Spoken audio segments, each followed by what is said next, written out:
For decades, Europeans believed that anti-Jewish hatred rose and fell like weather patterns, dangerous but temporary, always fueled by fringe voices and street agitators. Even the intellectuals of Vienna, Munich, Berlin, and Paris repeated the same comforting rule. No modern civilization will ever again produce a man willing to exterminate an entire people. Because Europe had changed. Because nationalism had matured. Because the horrors of pogroms belonged to a darker age. Newspapers believed it. Political elites believed it. Even many Jewish communities believed that progress itself would protect them. But in the early 20th century, in the heart of Central Europe, one man was quietly absorbing every racist myth, every conspiracy, every venomous doctrine ever written, and turning them into a political religion. A religion that would kill 6 million Jews. A religion born long before Adolf Hitler ever took power. And in 1908 Vienna, one moment, one city, one set of books began changing everything. Adolf Hitler was born on April 20, 1889, in Braunau am Inn, Austria-Hungary, fourth child of Alois Hitler, a strict customs officer, and Clara Hitler, a gentle mother whose affection sheltered him from a violent household. Young Adolf Hitler was not yet a killer, not yet a politician, not yet the architect of genocide. He was a boy who loved drawing cathedrals. A boy fascinated by Germanic heroes. A boy who dreamed of becoming a painter. At age 16 he dropped out of school. At 18 he moved to Vienna, believing the Academy of Fine Arts would accept him. Instead he failed. Twice. He arrived in a city that was both brilliant and poisonous. Vienna in 1908 was the cultural capital of Central Europe. Opera halls, art schools, coffeehouses, university debates. But beneath that sophistication pulsed the most modern, organized, and politically successful anti-Semitism in the world. Adolf Hitler encountered Vienna's populist mayor Karl Lueger, who blended social policy with racial hatred. George von Schauner, whose pan-German movement openly demanded anti-Jewish laws. Newspapers that ran daily conspiracies about Jewish bankers, Jewish doctors, Jewish influence, Jewish racial corruption. Pamphlets that accused Jews of controlling the press, the courts, and culture. Public speeches framing Jews as a biological threat to Germandom. Adolf Hitler absorbed all of it. But the hatred did not consume him all at once. Because while Vienna shaped his ideology, war forged his certainty. World War I transformed Adolf Hitler from a failed artist into a true believer of racial destiny. He fought as a dispatch runner, was wounded twice, awarded the Iron Cross First Class and, like many German soldiers, watched the empire collapse in 1918. He did not see defeat. He saw betrayal. A conspiracy. A stab in the back. And from that betrayal, Adolf Hitler's hatred crystallized into something far darker than prejudice. A mission. A mission he would pursue relentlessly from Munich's beer halls to the Reich Chancellery itself. But the transformation did not happen in one moment. It unfolded through experiences, texts, mentors, and myths, each building on the last until Adolf Hitler no longer simply disliked Jews. He saw extermination as both justified and inevitable. And now he faced the challenge that would shape the entire century. How do you turn personal hatred into a political weapon, and then into a state policy of annihilation? The year is 1919. Adolf Hitler sits in a cramped army office in Munich, assigned to the propaganda department of the Bavarian military administration. He is 30 years old. Unknown. Directionless. Still living in men's hostels. Still carrying his Iron Cross like a lifeline to a moment when he mattered. He attends a political training course, anti-Bolshevik, nationalist, conspiratorial. It is here that Adolf Hitler hears, for the first time, the Protocols of the Elders of Zion framed as fact. A document claiming that Jews secretly controlled world finance, revolutions, governments, and culture. A document already debunked in Russia. Already exposed as a forgery. Already dismissed by scholars. But Adolf Hitler believes every word. He believes it because it confirms the narrative he wants. That Germany did not lose the war. That Jews destroyed it. That Jews weakened the home front. That Jews engineered the peace. That Jews must be removed. He writes his first formal political statement in September 1919, the Gemlich Letter, where he states plainly, the final goal must be the removal of the Jews altogether. Not deportation. Not discrimination. Not segregation. Removal. He has no power. No followers. No office. But already Adolf Hitler's worldview is fully formed. He sees Jews not as individuals, not as citizens, not even as a religion, but as a race. A race locked in a biological war against Germans. A race he believes must be eliminated for Germany to survive. As he gives more speeches, something unexpected happens. Crowds grow. Voices cheer. Donors appear. Former soldiers gather around him. Adolf Hitler discovers the weapon he never knew he possessed. His voice. His fury. His theatricality. His ability to turn centuries of conspiracy into a simple, emotional story. Germany suffers because Jews rule. By 1920, he publishes the Nazi Party's 25-point program. One point stands out. Only those of German blood may be citizens. Jews are not citizens. In 1923, Adolf Hitler attempts the beer hall putsch, fails, and is imprisoned. It is here that he writes Mein Kampf. It is here that he lays out the program of genocide. Step by step. Identify the Jews.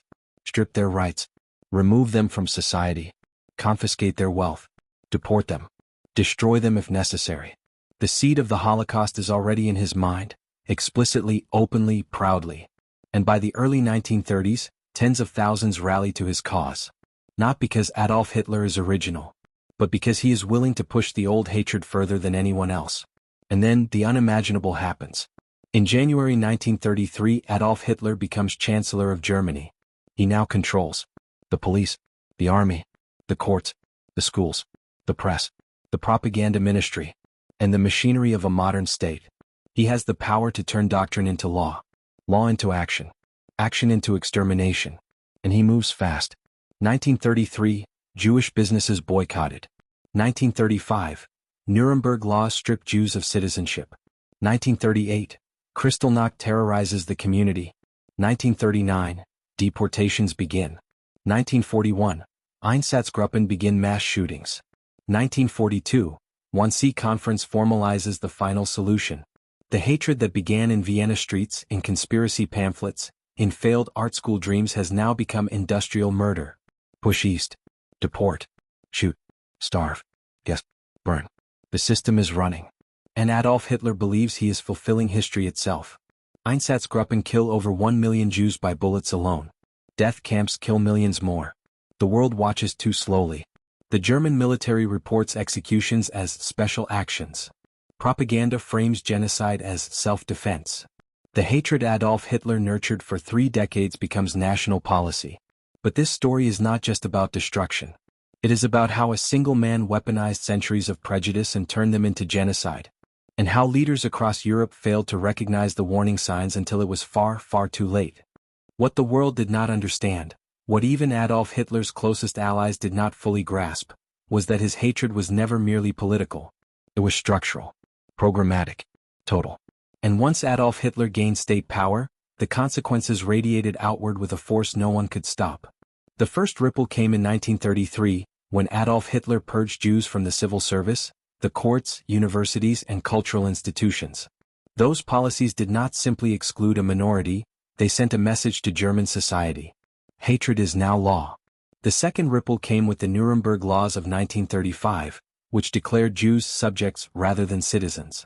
Overnight, 500,000 people lost legal identity. The world saw it as another European discrimination law. They did not understand that Adolf Hitler saw it as a step in a biological war.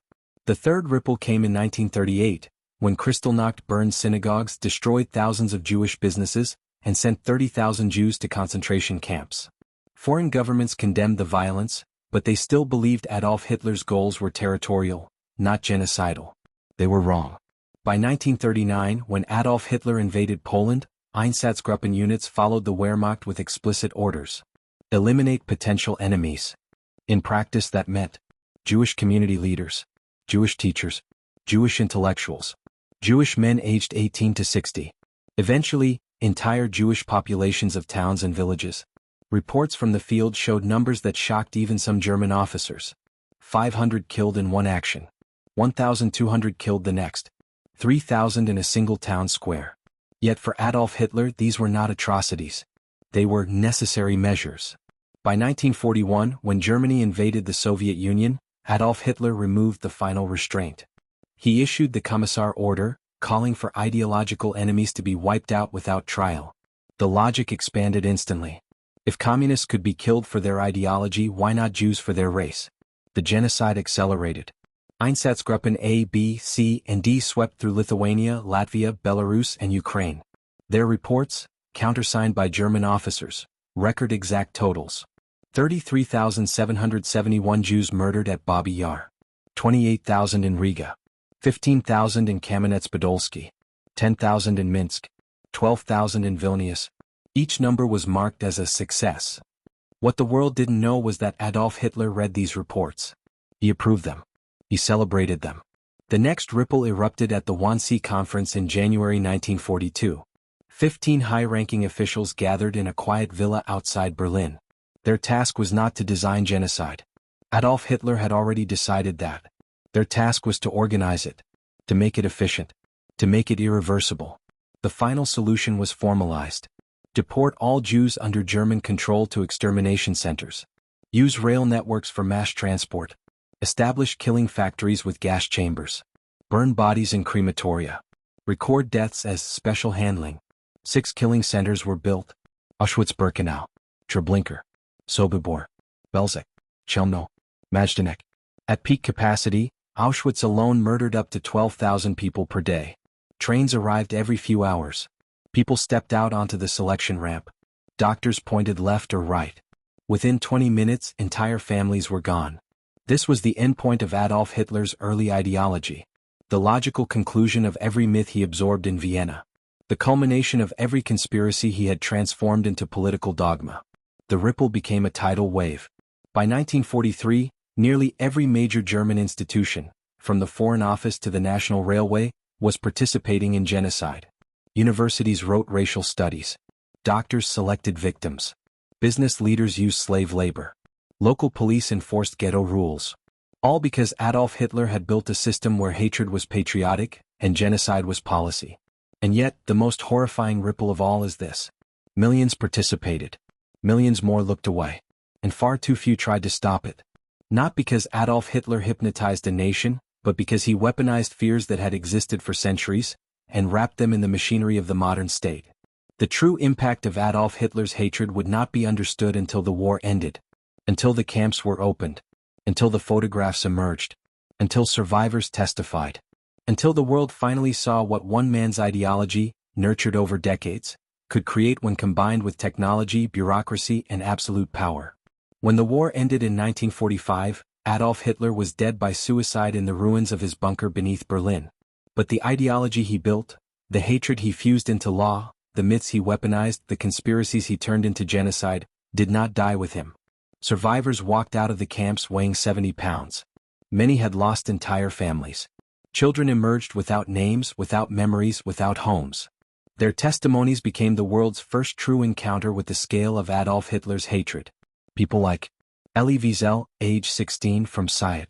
Primo Levi, age 24, from Turin. Anne Frank, age 15, from Frankfurt, dead in Bergen-Belsen. Viktor Frankl, age 40, from Vienna. Janusz Korczak, murdered with the children he refused to abandon. These names, and millions more, stand as the human counterweight to Adolf Hitler's ideology. What happened next shaped the future of Europe and the world. The Holocaust became the central warning of the 20th century.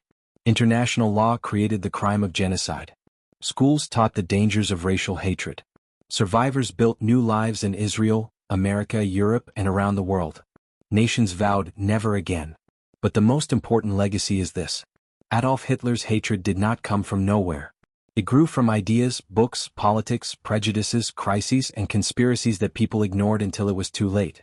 And that is why this story matters now. Because genocide is never spontaneous. Hatred is never sudden. It is built, word by word, myth by myth, fear by fear, until one man turns it into action and millions follow.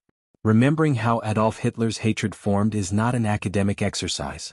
It is the only way to recognize the warning signs when they appear again. If this story moved you, please hit that like button. Every click tells the algorithm this piece of history is worth remembering. We are dedicated to rescuing these hidden stories from the archives. If you want to join us in that mission, please subscribe and turn on notifications. Where are you watching from? Drop a comment with your city or state, and tell us if someone in your family lived through this era. Thank you for ensuring that the millions targeted by Adolf Hitler's ideology do not disappear into silence. They deserve to be remembered.